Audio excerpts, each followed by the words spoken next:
February 28th, they had 15,000 flights. Today, less than 500. And in Dubai, 0. So Dubai went from 1,500 flights a day to 0 flights a day. Hundreds of thousands of Americans stuck. And listen to this ABC report for folks who need help from the State Department. Listen to this crap. Please do not rely on the U.S. government for assisted departure or evacuation at this time. There are currently no United States evacuation points. Please continue to check the embassy's website for updated information. So, in the event of ongoing... the bottom line is, if you're looking for help, you're stuck in the Middle East, and you can't evacuate, there's no help yet from the United States government.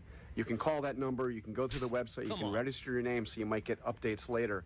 But the number that the Secretary of State gave out, what it does for you is it tells you right now that there is no help from the United States government in getting out of the Middle East. Thanks, Trump. You figured out a way to kill everyone. You haven't figured out a way to save Americans stuck overseas. This interview is very personal to myself and my wife. One of our favorite people who spent a great deal of time with our family, my niece, Sarah Tresser. Hi, Sarah. How are you, sweetheart? Hi, Sarah. Hi, how are you guys? So I'm in Mumbai right now. I'm with my fiance. So we've been here for a few weeks. I have to say, I'm very lucky we are in a safe place right now. We are at my fiance's parents' house, so we're not stuck in an airport in the Middle East. But just to shed light on some of the issues with the flights, we just had to fly out earlier this week. We've had like 4 flights canceled. They've been rescheduled, canceled again. The major issue is, so I'm trying to fly from Mumbai to Seattle, and most of those flights go through the Middle East some way or another. So they either have a layover there or they fly over the airspace in the Middle East. So all of those flights have been canceled. So then the next option is to fly through Europe or East Asia, but they are like very limited flights, only a few each day, and they are all full because people probably in a very similar situation to us are trying to get on those flights. So we actually have 6 travel agents right now working with us, to find flights, and none of them have been able to find a flight for us. So it's really a problem right now. Wow. Hey, lay out the cost. You threw some crazy numbers at me. Yes. So for the few flights that we've seen that maybe have a seat available, they have been like 10 times the normal amount that they would be. I've seen a flight for $10,000. Most of them are $5,000 to $10,000. This is just for one way, not a round trip. And even with that being that expensive, it's not like it's an easy flight. They still have 5 layovers, and so what's to say that those flights won't be canceled? So, yeah, very difficult to get out of where we are right now. But again, just happy that we are safe. Yeah.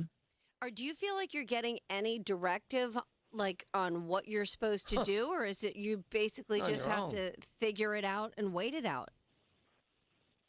Pretty much wait it out. So we were supposed to fly through Doha. That was our first initial flight with Qatar Airlines. And so they have been great with us trying to reschedule. And, they don't know when the airspace is going to open up. So they keep having us reschedule to the next day. And then, we find out then that flight is canceled. And so then we reschedule again.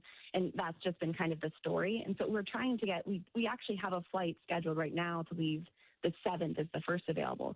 Now, whether or not that'll actually leave, I don't know. So we're trying to get, another flight as an option that doesn't go through the Middle East because we're also worried that just even safety reasons to fly through right now. So not exactly sure the game plan. Trying to figure that out. And it's just so interesting because we know that there are 14 countries that the U.S. has said where Americans should evacuate, but you're not in one of those. You're in India, which you would think, okay, this isn't really related to this war, but we're just seeing the compound effects. I mean, would you suggest that anyone even thinking of going to that region of the country really question whether you have to go? Stay the hell home. Come on, man. Yeah.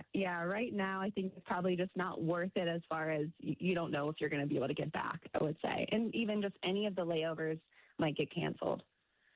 Man, I've been seeing that a lot with a lot of the flights, even just half of the flight will get canceled. So there was a flight that actually went from Mumbai to Doha, and then the leg from Doha to the States got canceled. So then all those people are stuck in the Middle East. So there's that worry as well. Yeah. And by the way, she's not poor mouthing. She's a wonderful young lady. She has a wonderful fiance. She has a wonderful future plan. She loves being in India, but I think it's relevant and pertinent. She kind of represents hundreds of thousands of Americans jammed up right now because of this scenario.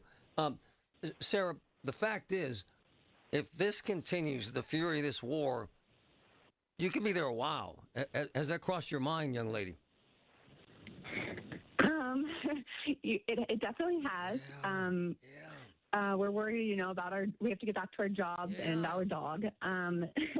But I think it's more becoming of how much money are we going to have to spend and how many days of travel is really what it's going to be. Yeah. And you're a nurse, and he's got a job too. What are your workplaces saying? Yeah, so I'm unfortunately going to have to, call off for some shifts. My boss has been very understanding, and my fiance's workplace has also been pretty understanding. But he's able to work from remote, so he can kind of make do with that, but I'm not, so I need to try to get back as soon as possible.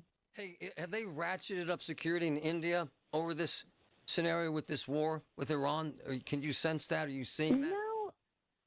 No, I really haven't, actually. I haven't really seen any impact except for the flights so far.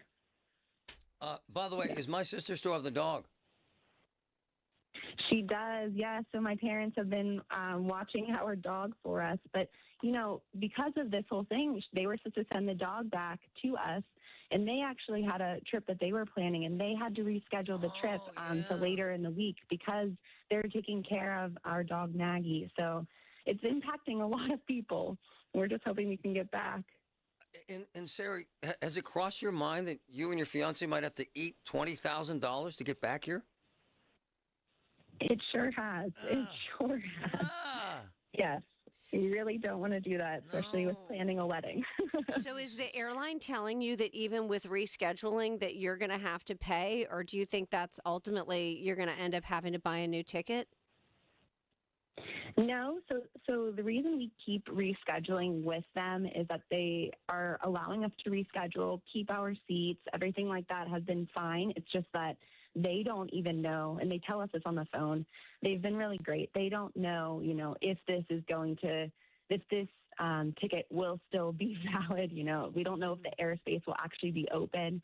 So, yeah, I think this is the fourth time we've rescheduled with them, fourth or fifth, actually, and they've all just been canceled. You have six travel agents? 6, yes. My fiance reached out to all of his friends here, and they all have different travel agents, and so we've gotten all of their numbers. We've talked to all of them. They're all trying to find flights for us. Everyone's been really wonderful. And again, I do feel very lucky that we're in a safe place. We're not stuck in an airport or anything, but yeah.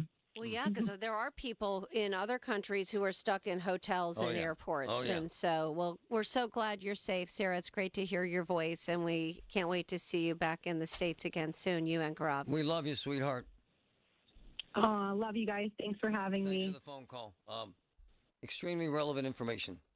$10,000, one way, one ticket, and that's iffy. Damn. Well, and her situation is partly why we decided our daughter Chloe was not going to go to Turkey. This week. Yeah. Man, if you're traveling, folks, shut it down.